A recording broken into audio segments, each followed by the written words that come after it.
Cette capsule vous est présentée par la boutique Maixu pour vos peluches et articles décoratifs geek, ainsi que par Evo Retro, marque cool d'accessoires de jeux vidéo et de protecteurs pour mettre en valeur vos collections de figurines Funko Pop ou cartes Pokémon.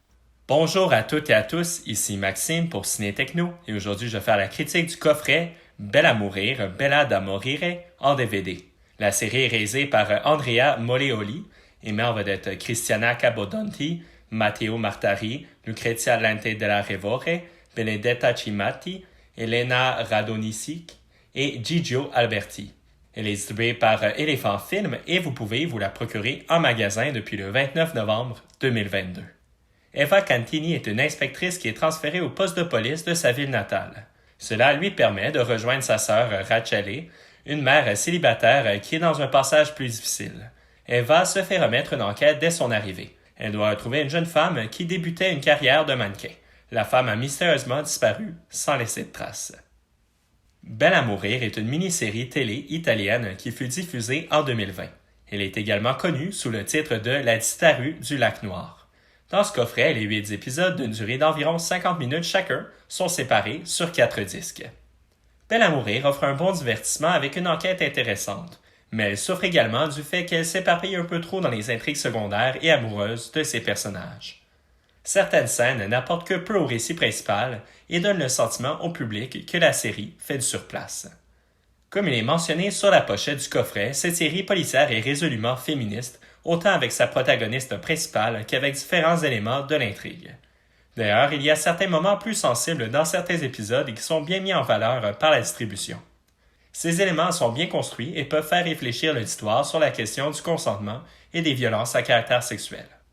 En termes de série policière, Belle à mourir vient s'inscrire dans la moyenne. L'intrigue est bien ficelée et crédible, il y a quelques petites faiblesses passagères, mais dans l'ensemble, les intentions des personnages sont crédibles. Les premières scènes de la série ne sont pas particulièrement convaincantes et donnent des airs de série petit budget, mais la qualité du jeu des acteurs vient faire oublier ces faiblesses. L'intrigue est également assez soutenue et vient rapidement capter l'attention. Certains éléments sont plus prévisibles, mais il y a également des surprises.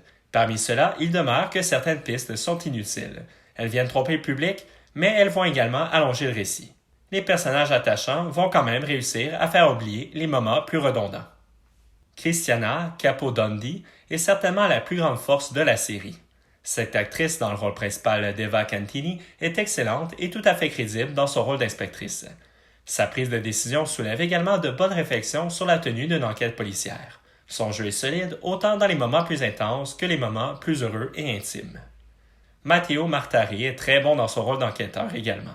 Son personnage est intéressant autant pour son côté charmeur que pour ses vulnérabilités. Les autres personnages de soutien ajoutent également bien à l'intrigue, comme Benedetta Cimatti dans le rôle de Rachele, la sœur d'Eva, et Lucrezia Lente della Revore qui interprète Giuditta, la procureure. C'est une série qui propose plusieurs personnages féminins forts et très bien rendus par sa distribution. La série offre de bons décors, mais il n'y a pas de grands paysages d'Italie à couper le souffle non plus. La série se déroule dans quelques lieux différents, comme la station de police ou les diverses résidences des personnages. Il y a quelques scènes avec un peu plus d'action et de suspense, mais ce n'est pas l'élément principal non plus. Quelques chansons italiennes et le thème de la série restent en tête après visionnement. La musique est d'ailleurs bien utilisée et particulièrement dans le dernier épisode où elle ajoute bien à l'intensité du moment. Piste sonore et format l'image, l'audio est disponible en français Dolby numérique 5.1 ainsi qu'en français et en italien Dolby numérique 2.0. Les sous-titres sont disponibles en français et le format l'image est de 2.0. Pour les suppléments, il y a Backstage 1, 2 et 3, une galerie photo, des bandes annonces, un lien internet ainsi que les crédits. Pour conclure cette critique, Belle à mourir est une série policière italienne intéressante avec un message féministe clair. Malgré une bonne intrigue, c'est une émission dans la moyenne qui ne vient pas proposer quelque chose de nouveau. Elle pourra intéresser les amateurs de séries internationales et évidemment, plus particulièrement, les séries italiennes. C'était Maxime pour Ciné Techno. Merci beaucoup et surtout, bon visionnement.